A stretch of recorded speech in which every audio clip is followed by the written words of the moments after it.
This may be the next biggest 10 days within the gaming ecosystem around Web3. Today, we're going to be breaking down Avalanche, take pretty much a deep dive on this. I think you guys are going to love it, so make sure and stick around.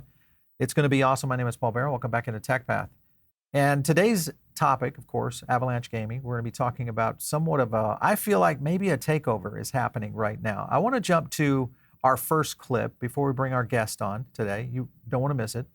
And just show you a little bit of what's happening within the Avalanche ecosystem. Listen in.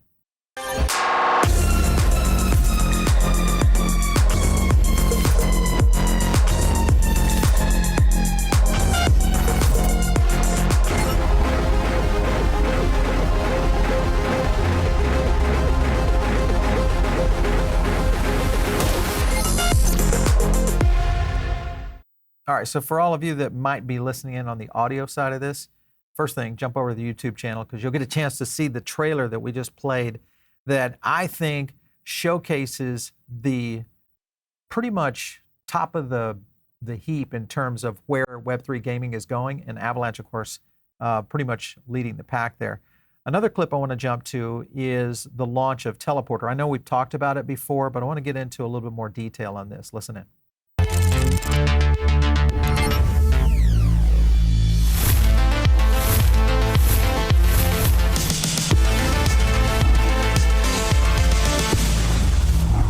Right now we're seeing like sub 5-second transactions. I think the possibilities of use cases are truly endless with it. But like institutions, for example, if they want to move USDC from C-Chain to their subnet and use it as a native gas token, that's enabled by Teleporter.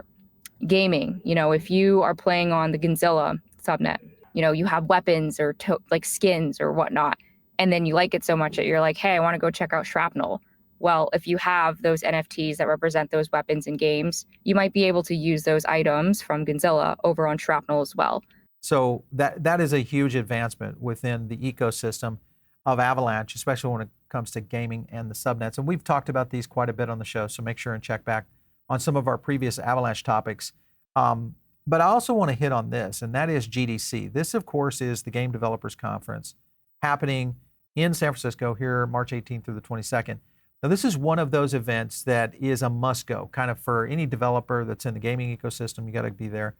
And of course, the key here is how would Web3 be represented? And we'll break it down for you because you will be surprised at what I'm about to show you guys for sure. But I wanted to jump into, of course, our guest today. And that, of course, is Edward Chang. He's been on with us before. He's the director of gaming over at Avalanche. So Avalabs, I should say. Great to have you back, Edward. Yeah, Paul, thanks for having me. Very exciting time for the ecosystem, like you said. For sure. Yeah, you've got a lot happening within the ecosystem right now. And one of the biggest stories out there, of course, has been MapleStory. I think that was kind of the big launch. I want to play a clip for you on this topic. Let's cut to that. On the screen, you can see the massive amount of item bases which have been created along with the 20 years of service. Millions of trillions of game players have experienced the gameplay. They obtained many of these items as a reward. This is the essence and the heart of the MapleStory IP. And we talked about this last week on one of our shows, Edward. And one of the things that we looked at was just the sheer size in which NFTs could be ported in. You look at the the test net of what's happening with Pulsar, which will show up here in a second. I mean, it appears as though this will accelerate dramatic amounts of transactions within the subnets and the ecosystems out there. Talk to me a little bit about what happened with MapleStory making the leap to Avalanche. How did that work out for you guys? Yeah, so we've actually known the MapleStory team, the MapleStory Universe team for a while. We met them at maybe 2 Korea blockchain weeks ago, so probably a year and a half, right? So we've known them for a long time. And they've always been aware of subnets.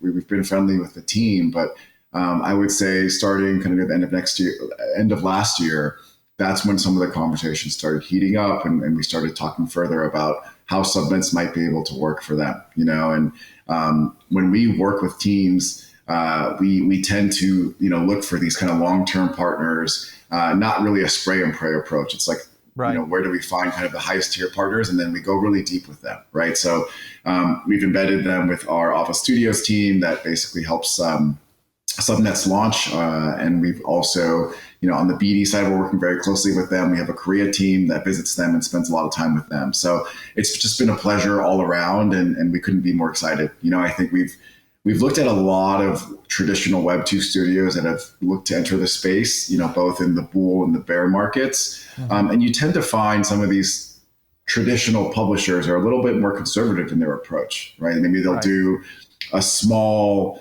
IP NFT drop, or they'll create new IP to test it out. But I think, this is a great example of the MapleStory team really putting their money where their mouth is. It's like, this is our prize 20-year-old IP, and we're gonna do this right. We're gonna do this, we're gonna take the time to build this out. We're gonna figure out the tokenomics and the NFTs and all that kind of stuff. And we're really excited for what they're putting together.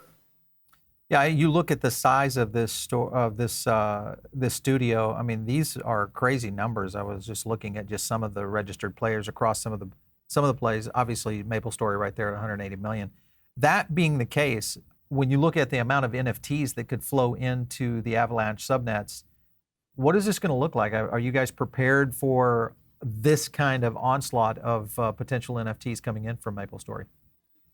Yeah, look, I think, as I mentioned, anytime a major player comes in the space, it's very impressive to see how they work, right? The engineering team is working very closely with them. They're very methodical in testing and what they're creating. So we strongly believe that subnets will be able to kind of handle the load that they're going to throw at it. We've been working with them on some of that testing. And then, of course, we've got some pretty exciting stuff in the works, right? Like HyperSDK and Bricks that can potentially help subnets level up even more as they bring on more and more throughput.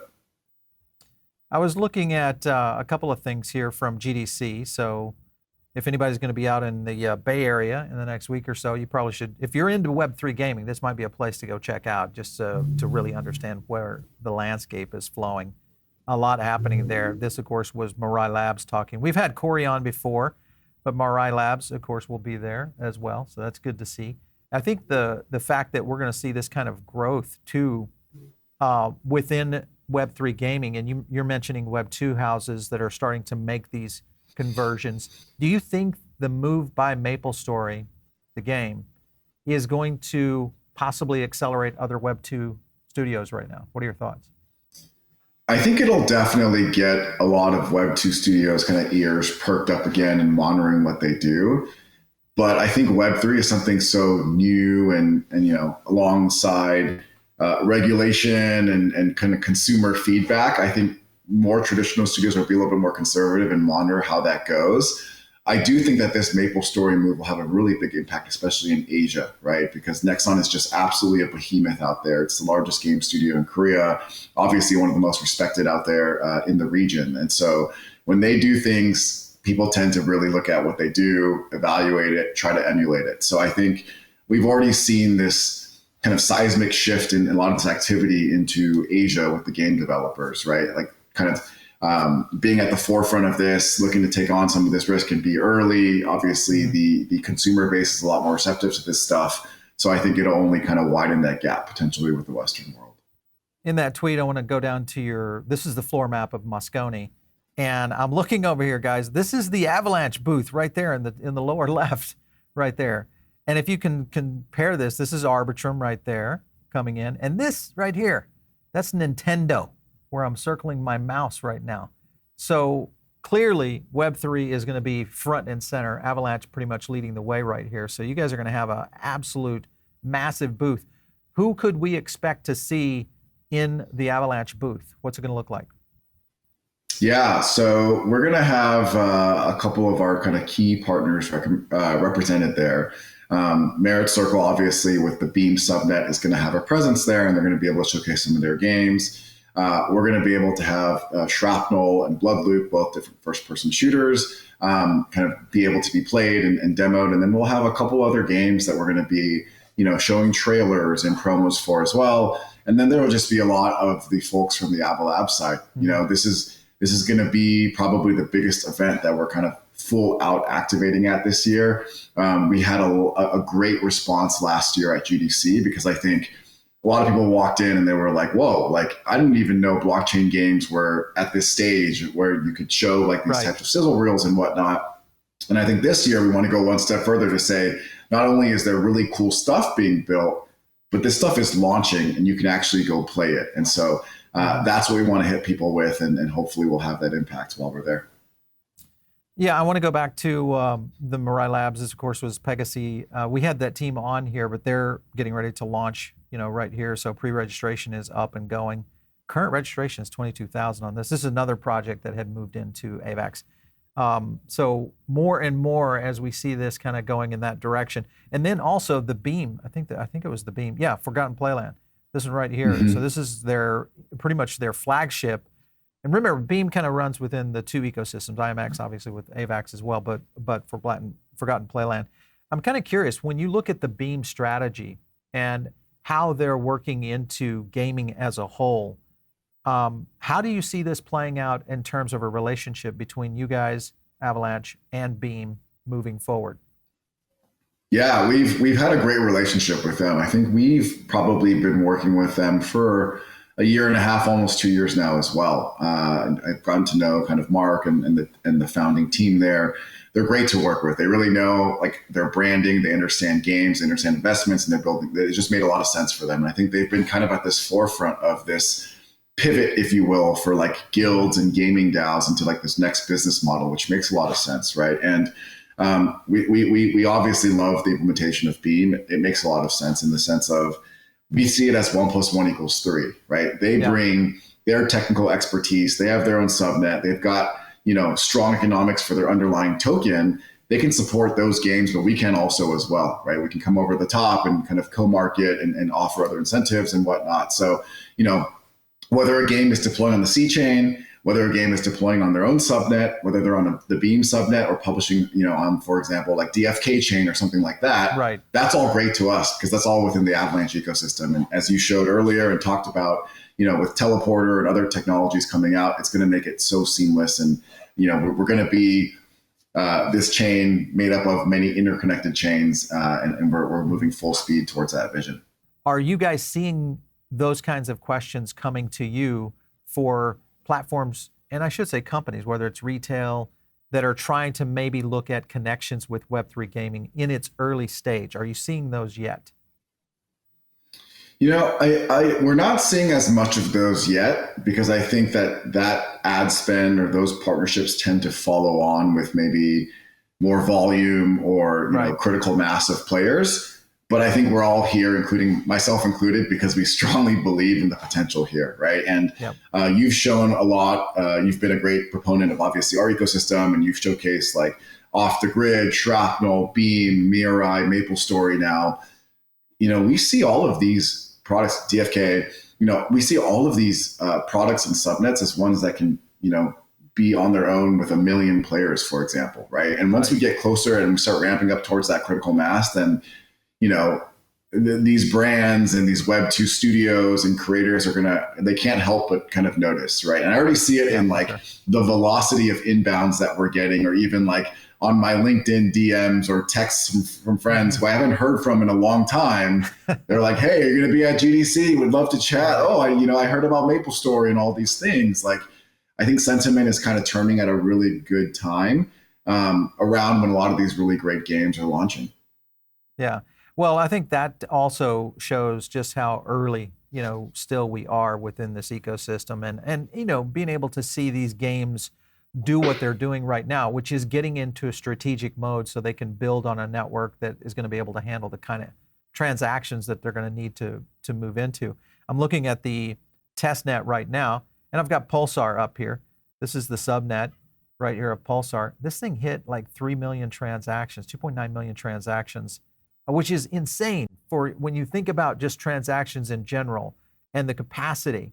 For gaming, you're going to have to have that kind of scale and growth. And I think, to your point, Teleporter is like, that is like the secret sauce of making this all begin to work.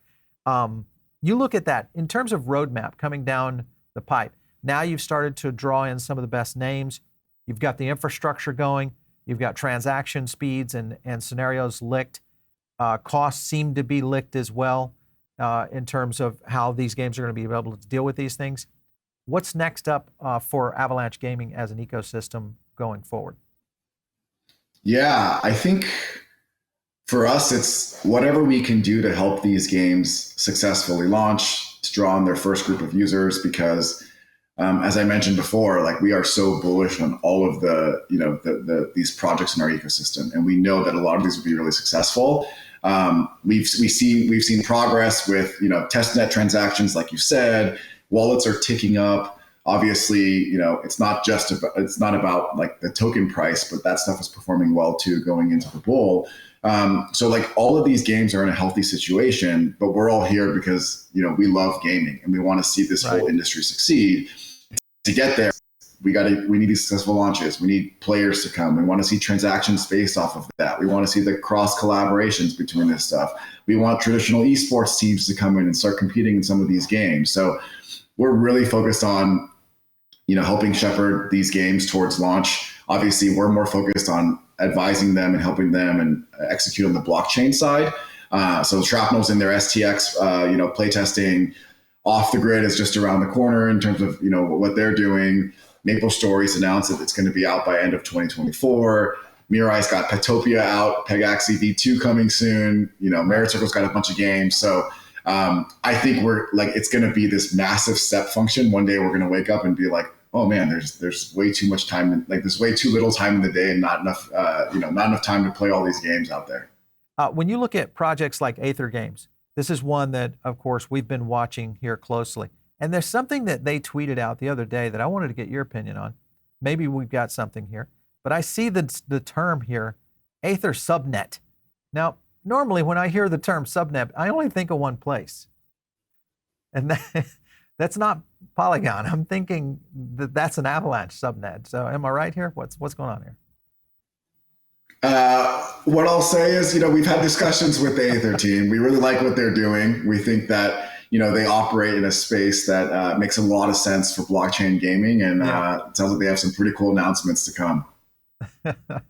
Always love it. Hey, I'm looking here at the NFT charts right here on Hyperspace. This, of course, being the NFT platform for Avalanche. And you see a lot of the NFT projects out there, one of your own, I think even Steady, which is kind of a homegrown product there. I love what you guys have done with that one too. But the point I'm getting at is a lot of these projects, you're getting ready to get invaded by gaming ecosystems here. So that's going to be interesting in itself. So for all you guys listening in, make sure and check out avax.hyperspace XYZ. You'll find out a lot more about the NFT ecosystem. What is the plan? I mean, I guess when you look at Hyperspace and the ability of what you guys are doing there, anything coming down the roadmap for Hyperspace that you could talk about? Yeah, you're asking great questions, Paul, like always. Hyperspace kind of came out, and I think that they'll be the first to say also they've been very focused around like art, PFP type use cases. And Dom, who's my counterpart on like the NFTs and culture side, did a really cool job kind of rolling out this initiative to incentivize people to trade and buy new NFTs and mint and stuff like that. It's going really well. We're seeing obviously volumes pick up, and he's been able to bring Avalanche from kind of let's call it a lower tier in terms of volume for NFTs and all the way up to kind of, where we're at today, which is great for the ecosystem. Hyperspace will start looking, and I know they're having conversations with a lot of our NFT projects. And then at the same time, we're talking to a few other, let's call it gaming focused type launch pads and NFT marketplaces. You can probably envision who they are. Yeah. A couple of them do support Avalanche to some degree, but what we've found is, I think a PFP or art can kind of speak to someone if you just go to that product page. But if you go somewhere and there's like a gun skin or like a piece of clothing that goes in the game, it's not really going to resonate with you the same way in terms of not understanding the utility, right? And so inherently, I think to market some of these NFT launches or these launch pads or these skins, it does take a little bit more of maybe an ecosystem, a deeper focus around gaming, understanding, knowing how to market that, having KOLs and stuff like that. So we're talking to a few players. We haven't really, decided who that major player is going to be, but we've got some promising leads. And look, we've got plenty of games coming, like you've said, and they're all going to need an NFT launchpad or a token launchpad.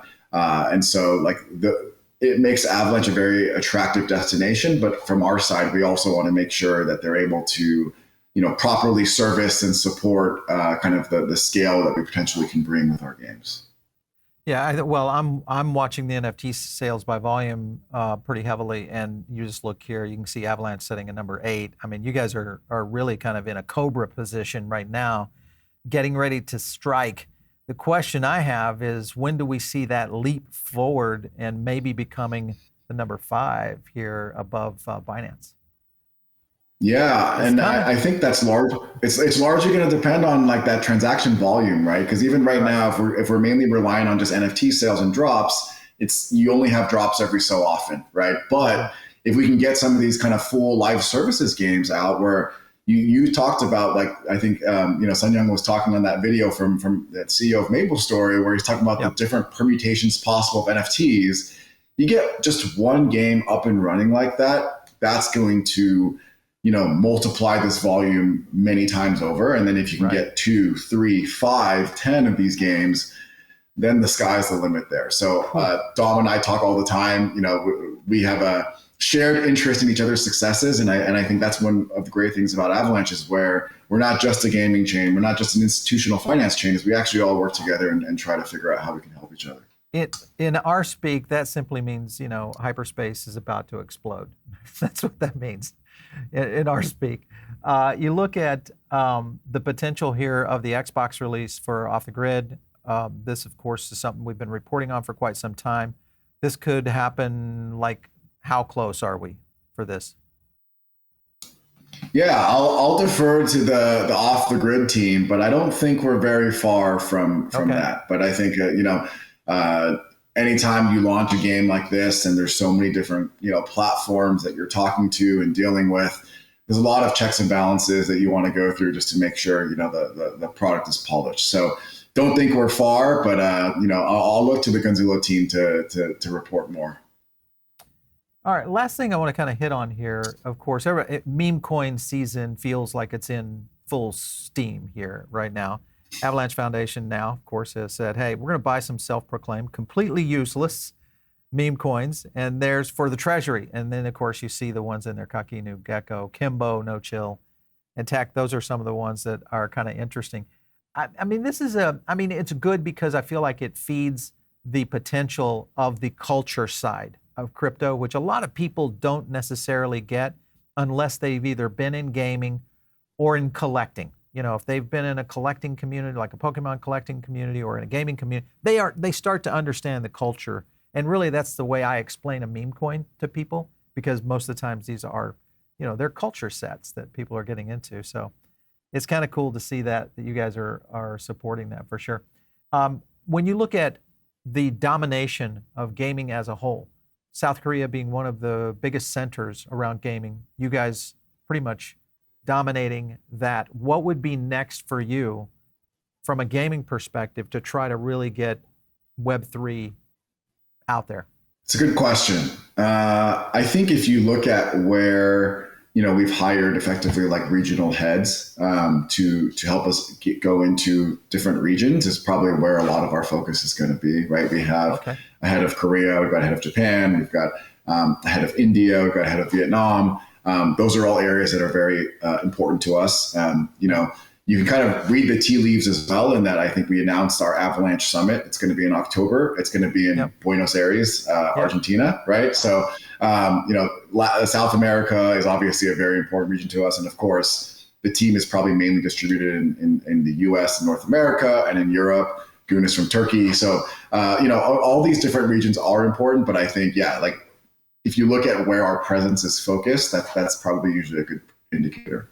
I know this isn't necessarily in tune with what you're doing, but when you look at Ava Labs as a whole, an encompassing group, where do you feel your focus is right now? Would it be gaming, or do you feel like it's maybe in real world assets, tokenization? I hear John Woo talk about this quite a bit.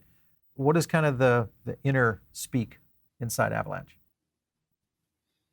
Yeah, I mean, I think probably the two more front and center verticals that you've probably seen more press around and maybe some hype around is that institutional narrative, obviously the announcements with, JP Morgan and Citi and a lot of the RWAs, and then with gaming, with MapleStory and whatnot. But as I mentioned earlier, like all of the verticals kind of dovetail within to each other, right? Like the NFT side helps kickstart the gaming side, and that narrative has been really strong for us as well. We got some really cool enterprise and DeFi stuff coming as well. But I would say, if you're thinking about maybe more of the top line announcements, it's probably been on institutional and gaming, but it's also kind of cyclical based on what the meta is and where the focus is in terms of investment dollars and retail. Obviously, DePIN, AI are becoming very hot, and that's an area that we're looking at as well. You just got to stay on top of the meta. No kidding. It's definitely something we're constantly diving into. Our research team is really on top of it.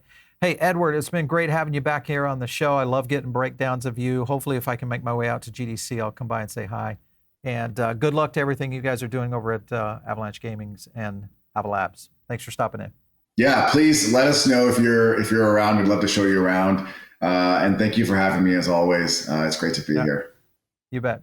All right, so you guys are tuned in maybe on the podcast side of things right now. Jump over here to the YouTube channel. It's a great place to get all the full content. And I think for this particular episode, you definitely want to come to YouTube and catch this, because it's going to give you a real frame around what is happening in Web3 gaming and why Avalanche could be the one place where all of this explodes. We're watching it very closely. And of course, subscribe to the channel for more content just like this.